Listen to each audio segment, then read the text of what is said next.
Hier, le Christ est entré dans le temple et a tout renversé. Il a chassé les marchands, dénoncé l'hypocrisie et rappelé que la maison de Dieu devait être un lieu saint, un lieu de prière, un lieu vrai. Et aujourd'hui, Jésus va enseigner quelque chose d'encore plus profond, quelque chose de plutôt simple à entendre, mais difficile à vivre. Il va parler d'aimer, aimer vraiment. Jésus est de nouveau entouré par la foule. Les gens s'approchent, curieux, attentifs. Certains veulent comprendre et d'autres cherchent plutôt des réponses. Au milieu de tous ces regards, Jésus parle. Avec calme, mais avec une profondeur qui traverse les cœurs, et il dit: Aimez-vous les uns les autres, comme je vous ai aimé. Un silence s'installe, parce que ces mots ne sont pas nouveaux, mais dans sa bouche, ils prennent une autre dimension. Ce n'est pas seulement un commandement, c'est plutôt une manière de vivre que le Seigneur veut que nous ayons. Et puis quelque chose se passe. Un homme s'approche.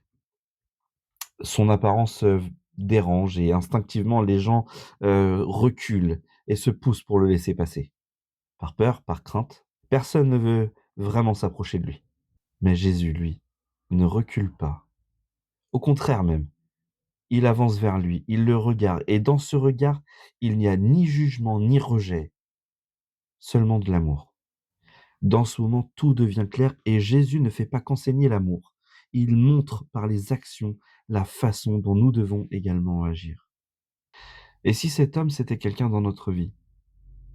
Quelqu'un qu'on évite, qu'on juge, ou même simplement quelqu'un qu'on a du mal à aimer. Parfois aimer, c'est facile, mais parfois c'est un choix. Jésus-Christ ne nous demande pas simplement d'aimer, il nous demande d'aimer comme lui aime. Un amour qui pardonne, un amour qui s'approche, un amour qui agit. Alors aujourd'hui, prends un moment, pose-toi cette question. Est-ce que j'aime vraiment les autres comme le Christ m'aime? Jésus ne s'est pas contenté de parler d'amour. Il l'a vécu et jusqu'au bout. Jusqu'au sacrifice qu'on verra dans quelque temps.